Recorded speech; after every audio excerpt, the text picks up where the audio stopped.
تو وہ بہت لمبی نماز پڑھاتے تھے. نبی پاک علیہ السلام کے حضور شکایت عرض کی گئی کہ یا رسول اللہ ہم مزدور لوگ ہیں اور مزدوری کر کے آتے ہیں اور یہ اتنی لمبی نماز پڑھاتے ہیں کہ وجود تھکتا ہے.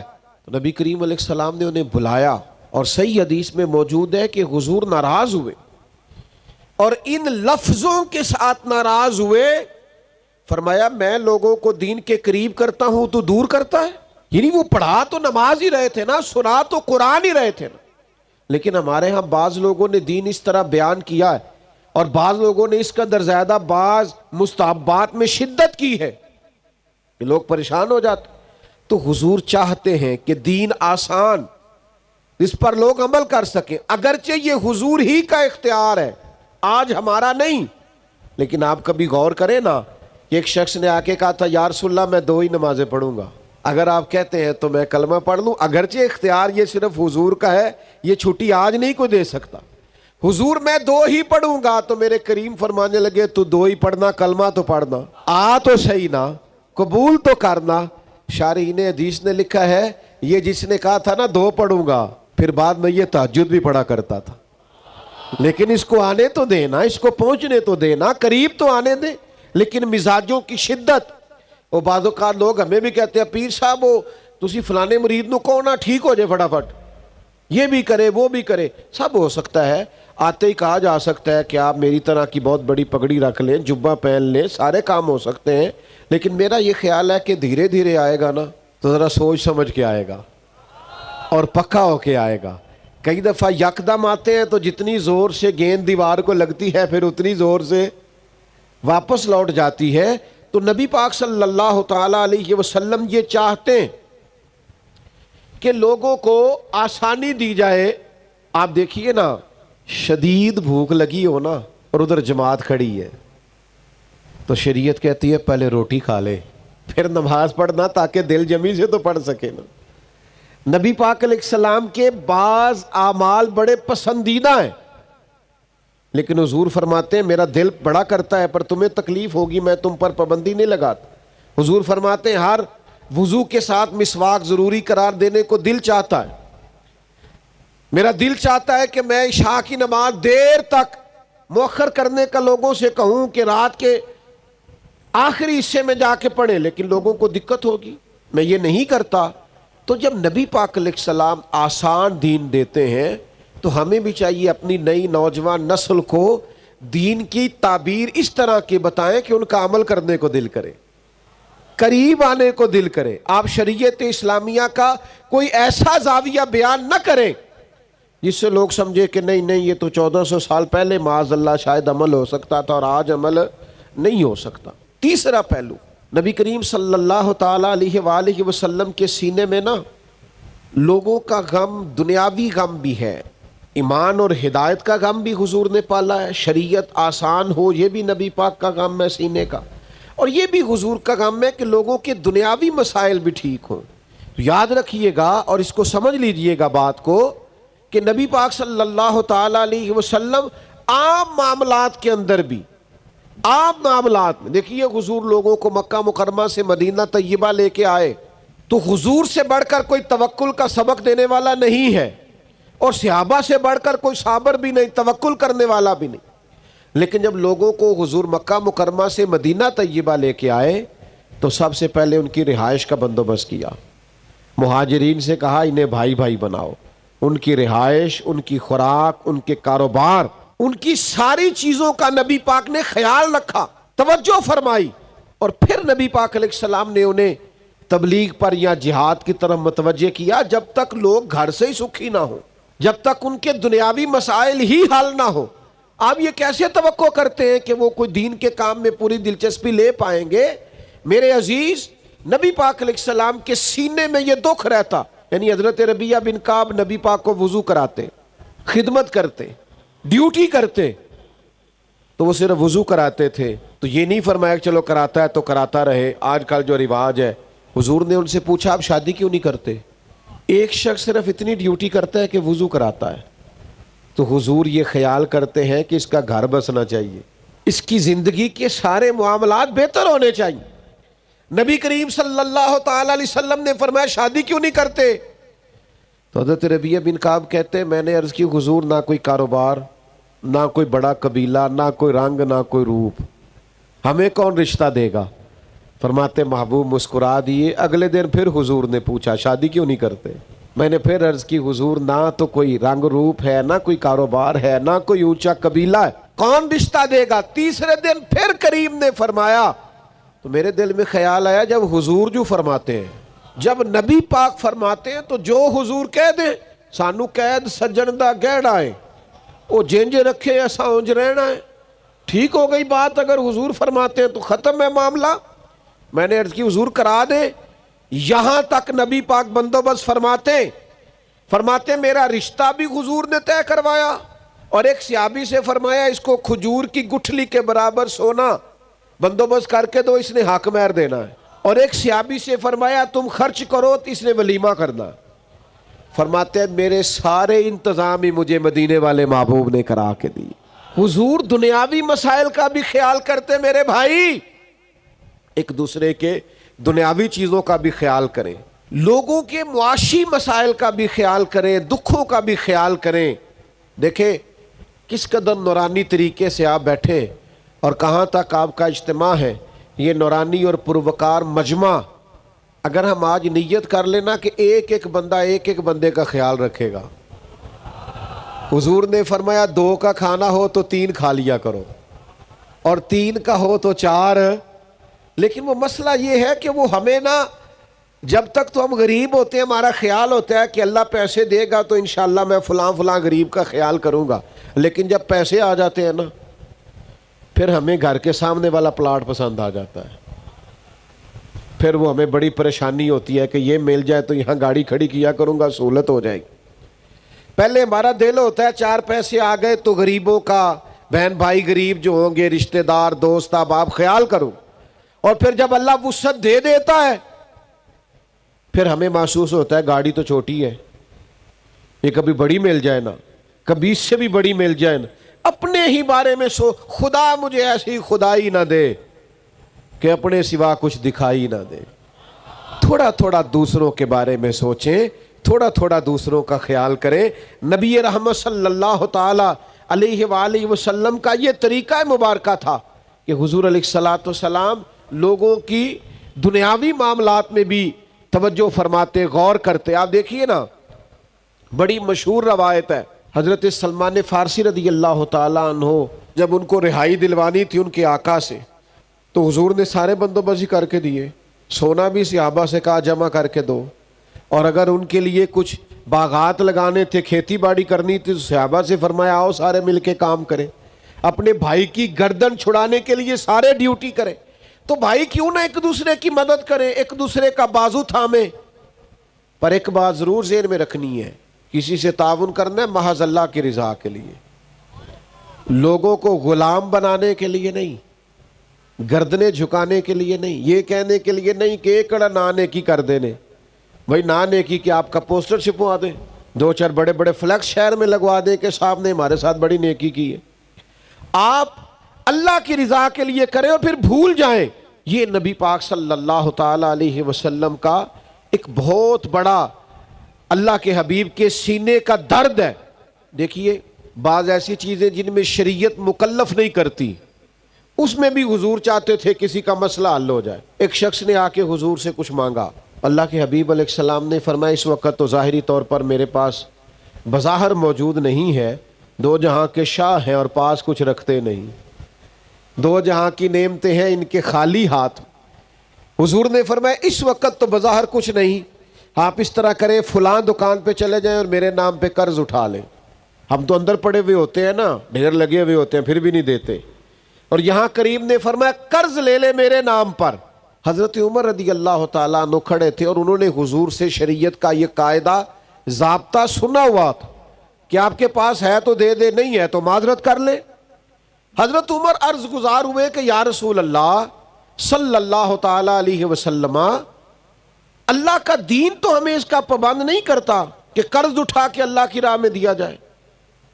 حضرت عمر مسئلہ دریافت کر رہے اور حضور کی سکھائی ہوئی بات عرض کر رہے کہ یا رسول اللہ قانون ویسے یہ نہیں کہ آپ کے پاس ہے تو دے دے، نہیں ہے تو معذرت کر لے۔ تو حضور نے حضرت عمر کا اس موقع پر یہ بات کرنا پسند نہیں فرمایا. حضرت بلال عرض گزار ہوئے, یا رسول اللہ آپ بانٹیے, عرش کا مالک بڑا ہی عطا کرنے والا. حضور خوش ہو گئے, چہرہ مبارک اور زیادہ جگمگا اٹھا.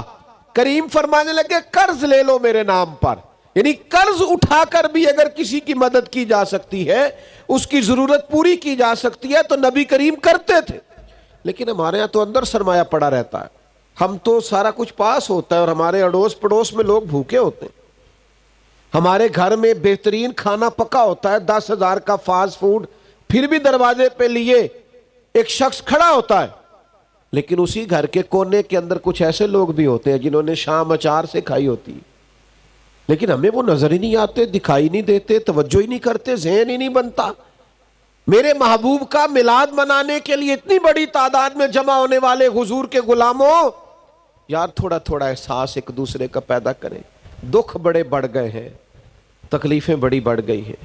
یہ سیلاب آیا ہے, غریبوں کی غریبی میں اور اضافہ ہو جائے گا.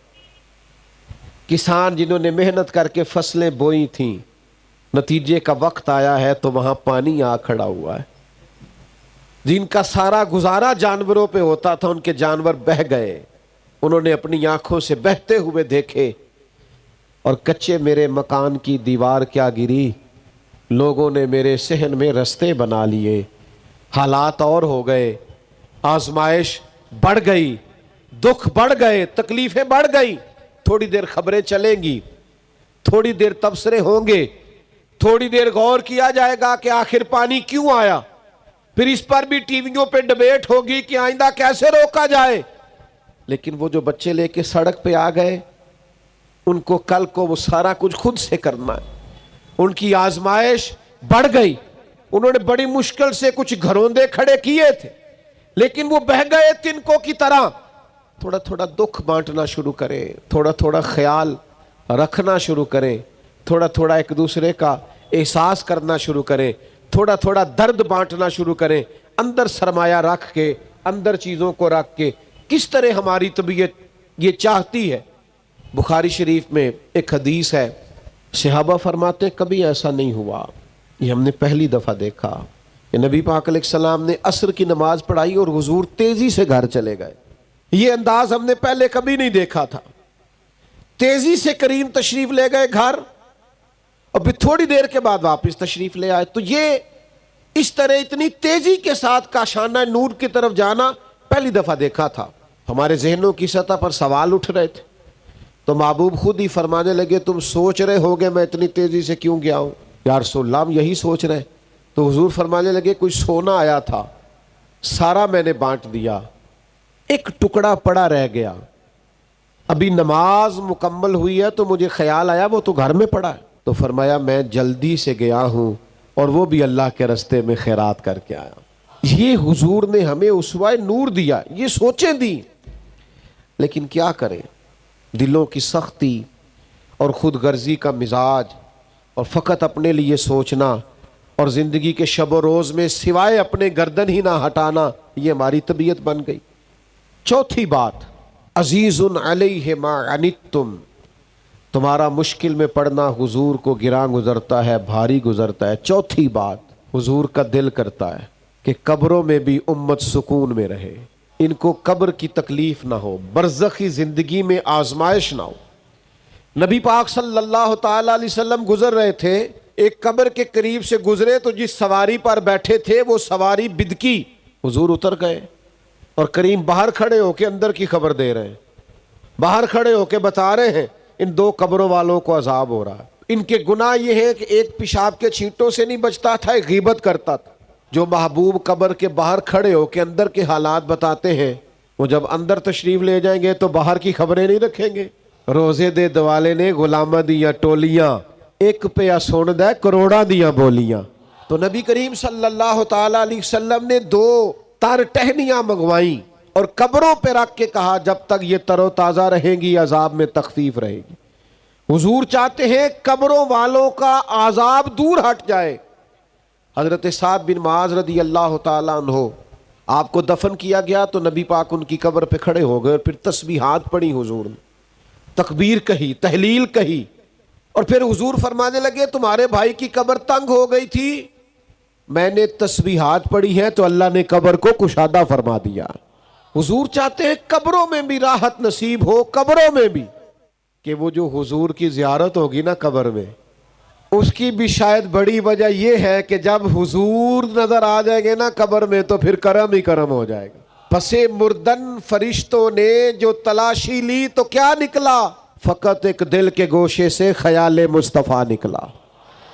پانچویں بات، حضور چاہتے ہیں آخرت میں کہاں سے کوئی اتنا لجپال اور کریم ملے گا جو قبر میں بھی زیارت کرائے اور میدان محشر میں بھی کھڑا ہو کہ تمہیں کوئی تکلیف نہیں آنے دیں گے۔ حضور چاہتے ہیں کہ قیامت والے دن بھی، آخرت میں بھی امتیوں کو راحت ملے، سکون ملے، اطمینان ملے، قرار ملے۔ نبی پاک صلی اللہ تعالی علیہ وسلم اپنی امت کی اخروی نجات کے لیے بڑے فکر مند ہیں۔ میں اور آپ رات کو سوئے رہتے ہیں، لیکن نبی پاک صلی اللہ علیہ وسلم راتوں کو جاگتے تھے اور کہتے تھے یا اللہ میری امت کی بخشش فرما۔ نبی پاک صلی اللہ تعالی علیہ وآلہ وسلم فرماتے ہیں میرے رب نے مجھے اختیار دیا، 3 دعائیں میں چاہوں تو کچھ بھی مانگ لوں اللہ عطا کرے۔ 3 دعاؤں کا اختیار دیا تھا۔ حضور فرماتے ہیں 2 میں نے دنیا میں مانگ لی، وہ اصل میں دعا ایک ہی ہے، حضور نے 2 دفعہ مانگی۔ دعا کیا ہے؟ یا اللہ میری امت کو بخش دے، یا اللہ میری امت کو معاف کر دے۔ اور حضور فرماتے ہیں ایک میں نے رکھ لی ہے، وہ قیامت والے دن مانگوں گا، وہ بھی حضور یہی مانگیں گے یا اللہ انہیں معاف کر دے۔